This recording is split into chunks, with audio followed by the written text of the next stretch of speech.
Our next guest is the scribe behind Clerks, Dogma, and many more cult classics. He's a filmmaker, the podcasting godfather, and now a Call of Duty action hero. Let's give it up for the man who made Silent Bob speak volumes, Mr. Kevin Smith, everybody. A hell of an intro right there, man. Excellent job. Doing very well. The Call of Duty one, like none of it. I couldn't have predicted any of this, man. But the Call of Duty one still blows my hair back because I witnessed Jason Mewes playing. He's a gamer. He's always on Twitch. He games live and stuff. But I witnessed Jason Mewes playing as Jay in Call of Duty, commanding an entire squadron of Jays as they fought more Jays. And like that's a sight I never imagined I would see at the beginning of my career. Couldn't have conceived of it, and now can't conceive of like living without it. When I die and leave this best of all possible worlds, I think that vision will be burned into my head. Yeah, that's awesome, man. These kids, they spend hours and hours playing that game. So, you're a big part of these. It's like passing it down to a new generation. I feel like very similar to Dogma because 25 years this film's been locked up. And now all of a sudden we're in theaters coming up this weekend. That's freaking crazy. And I know there's a wild story behind it. If you could give us the Reader's Digest version, Harvey Weinstein held on to it for a while. You get a call. Yeah. You get a call from him, but it might have been smoke and mirrors, maybe. What happened was back in '98, we made this movie. It came out in 1999. When we made it, Miramax was owned by the Walt Disney Company. So this was a Disney movie, oddly enough, when we made it.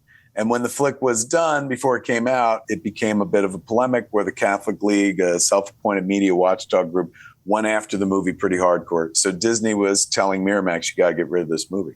Harvey Weinstein, who ran Miramax, personally bought the movie and released it by licensing it to two different companies. He had done it prior to us with Rosario Dawson's first movie, Kids, the Larry Clark movie.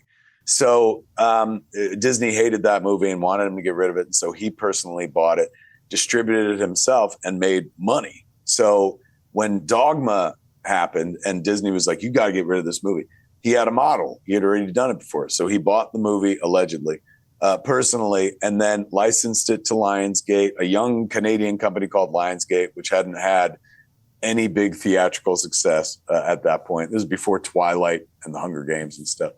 And then Sony for home video.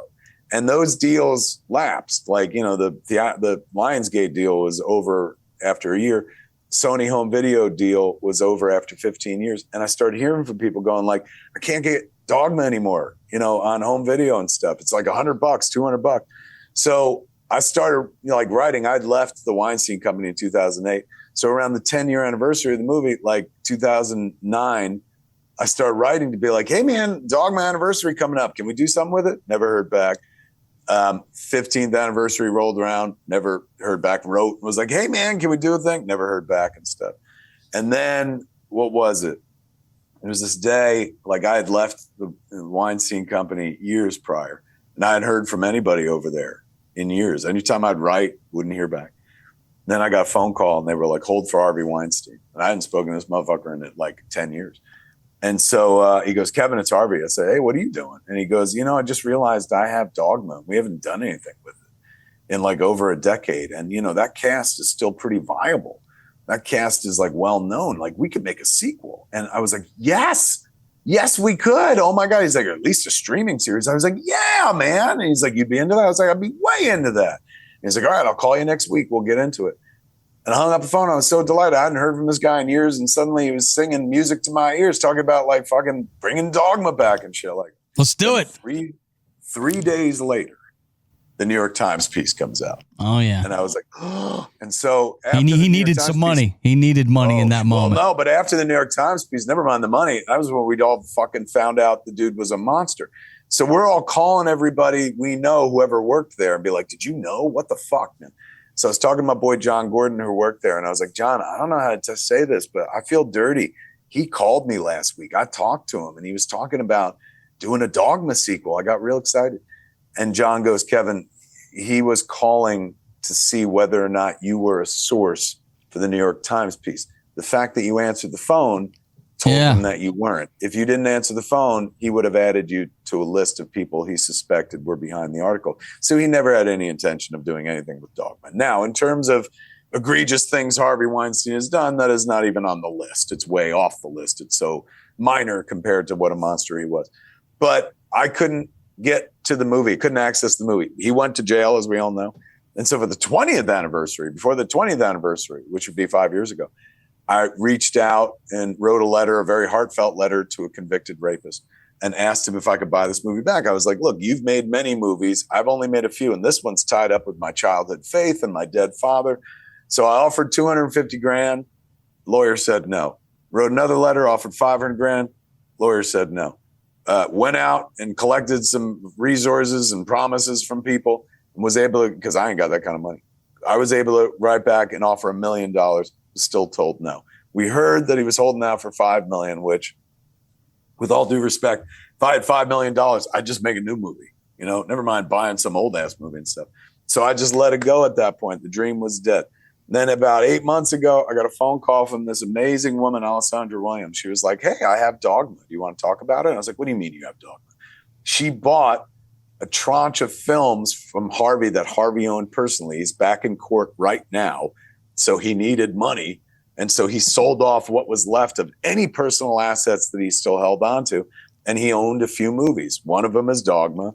One of them was Fahrenheit 9/11, Michael Moore's movie. That happened after us. One of them was Larry Clark's Kids, which happened before us. And then some karate movies he bought in the wake of Kill Bill.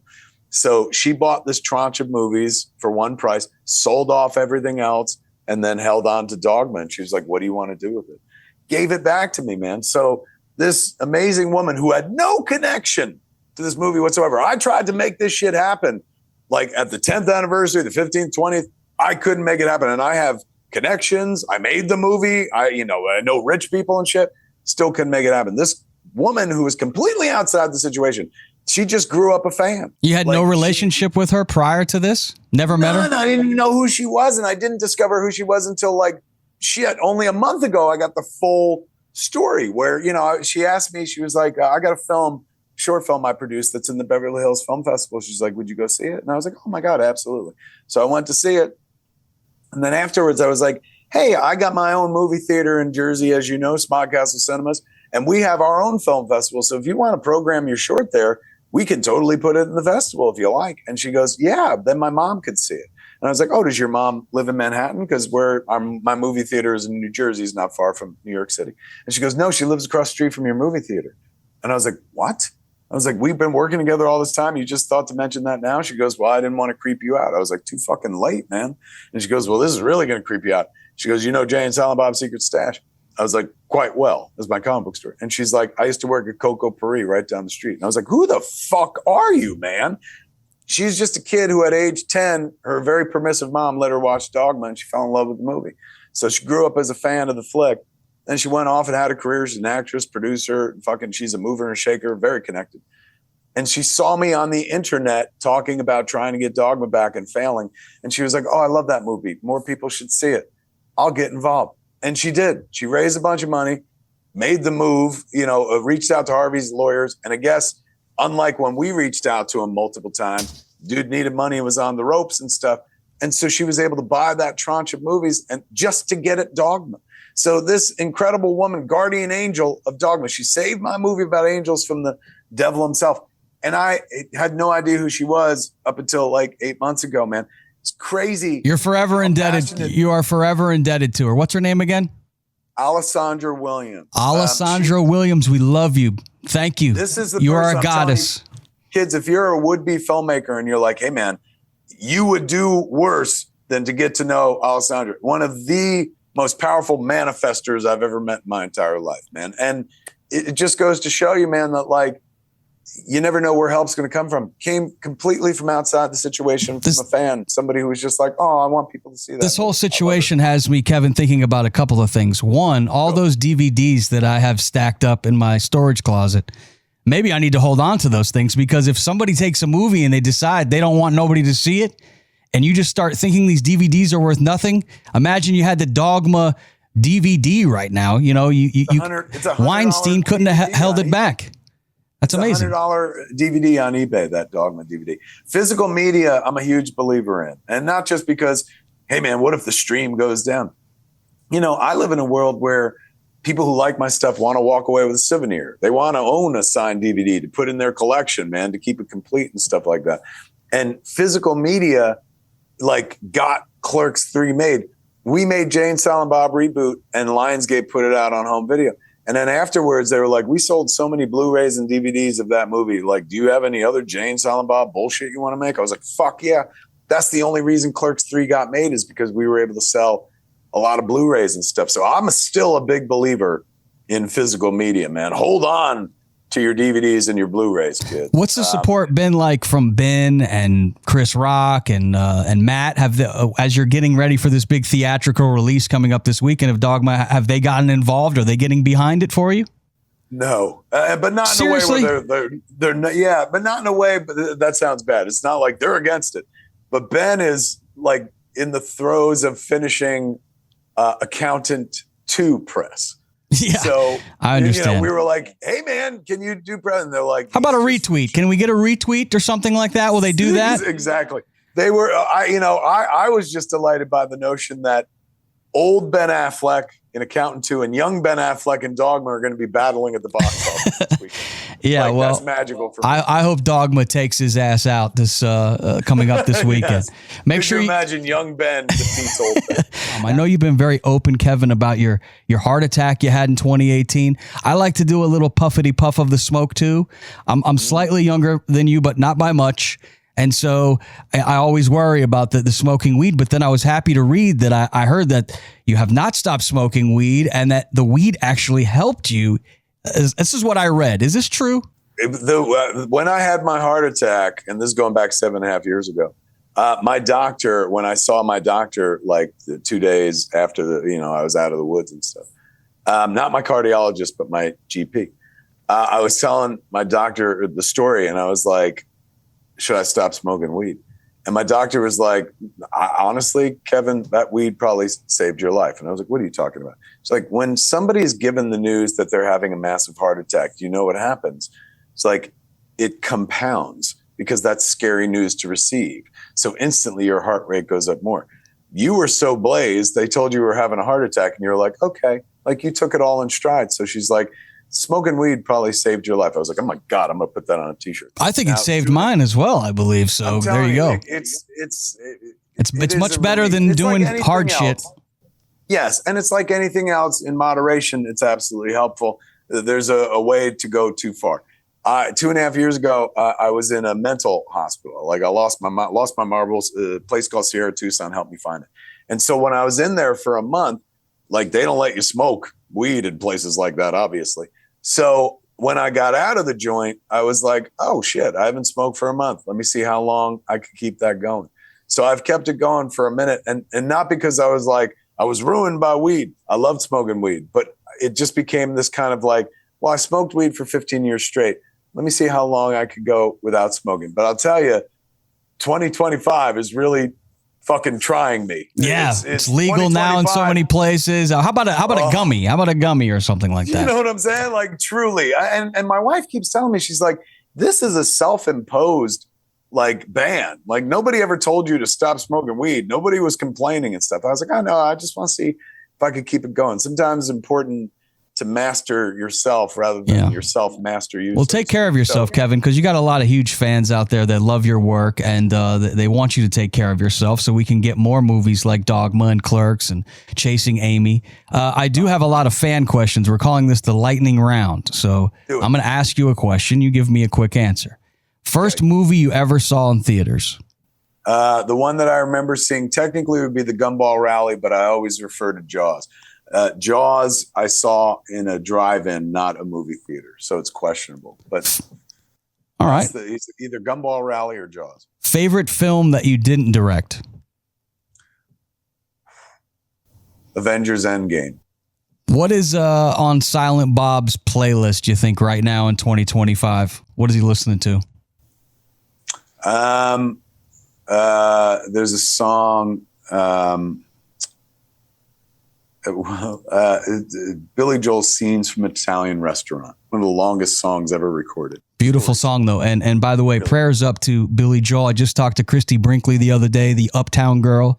And Billy's not doing too well right now. Yeah, he's got the hard to pronounce condition, which now we're all learning about. Water in the brain, so to speak. Yeah, sad stuff. Again, Billy, you got to take. Hopefully, he's taking care of himself. You ever cried while editing one of your own films? You're in the midst of editing, and what's the moment when you really just let it come down? 100%, and I can tell you when it was. I was cutting Clerks II. And in Clerks II, there's a scene where, the boys are in jail and they're kind of having a fight, Dante and Randall. And Dante says to Randall, like, what would you do tell me what you would do if you were me? Like, what would, and Randall screams in his face. He's like, I'd buy the Quick Stop and reopen it myself. What the fuck would the great Randall Graves do if he were half the master of his destiny that I'm supposed to be? I'd buy the Quick Stop and reopen it myself. That's what I'd do. That's what we should do. And I was cutting that. It was 2 a.m, and I was sitting in the editing room by myself. And I was just so profoundly moved. It's so stupid because, like, they're not real characters. And I wrote the script, so I knew everything was going. But watching, like, Jeff's performance, Brian's performances were just so wonderful in that sequence that, like, I was incredibly moved. I was literally happy for these fictional characters. I was like, oh, my God, they figured it out. Because Dante and Randall were my bridge to all my dreams coming true. And I left them in a convenience store. You know what I'm saying? Like, I went on a rocket ship to pop culture and they stayed at the convenience store. So I felt like the best thing I could do for Dante and Randall is give them the freedom of running their own lives that they had given to me. So that moment when they realized that the thing that they always thought they hated was the thing that was the best time in their lives. And they're like, let's get back to that. But instead of working for someone, we can own the place, being in charge. Like, I still get chills when I think about that moment because I got real emotional and it changed my life. Because I was like, that's it. You could be just like your characters. You can buy the Quick Stop, so to speak, and reopen it yourself. And that's kind of when I took my career in like a different, more personal direction, and have been so, like, incredibly satisfied ever since. That's when I started taking, like, more creative risks and kind of abandoning any hope that the industry would find a real place for me. I was like, I didn't wait for the industry to welcome me into this business, and they certainly didn't help me until I had something to show them. So I always felt like, it'll either take if I'm killed or canceled, yes, I'll be out of the business. But until either of those moments, I think I can always do what I've done. Since I started independently, if nobody wants to, like, fund my stuff, I'm like, no, I'll just figure out how to do it myself. And never let anybody tell you can't do a thing, kids. As long as you know how to do it, and you can pull together the resources and stuff. Like, I don't care how old you are. Even if, like, I get a lot of young people who are like, what's your advice for a young filmmaker? And I'm happy to give it, but my advice goes to the young filmmaker and the old filmmaker, the filmmaker who's never made a film yet, but sits in a movie long through the credits, not waiting to see if Captain America shows up. Those are all filmmakers. They just haven't made their film yet. And I always tell them, like, man, your voice is your currency. Like, I've shown everyone my voice and everyone knows, all right, he's the guy that does Clerks and shit like that. What the world hasn't seen or heard are your stories, man. They're far more interesting. Well, to me, the most creative character that you have created is Harley Quinn, no question. And the band Cinnamon is a great band. Yeah. The new song Star. She can actually play music. That blows my mind, man, because I'm musically inept. So the fact that I have a kid that has a band just blows my mind. Yeah, check her out. That's the best character you've ever made, hands down, no question. Kevin, you said that. All right, cool. Agree. Yeah, check it out. Check the band Cinnamon out, and the new single, I believe, is called Star. I love that song, man. It's jams. Oh my God, thank you. You're so sweet. All right, Kevin, thanks for your time, bro. We appreciate you coming on. Go see 25th anniversary of Dogma. It's in theaters close by you. And check it out in 4K. Go to dogmamovie.com for more details. Peace out, Kevin. Much love to you, bro. Much love. Means the world. Many thanks. Oh, that rocked. Download it wherever you get your podcasts. Oh, that rocked.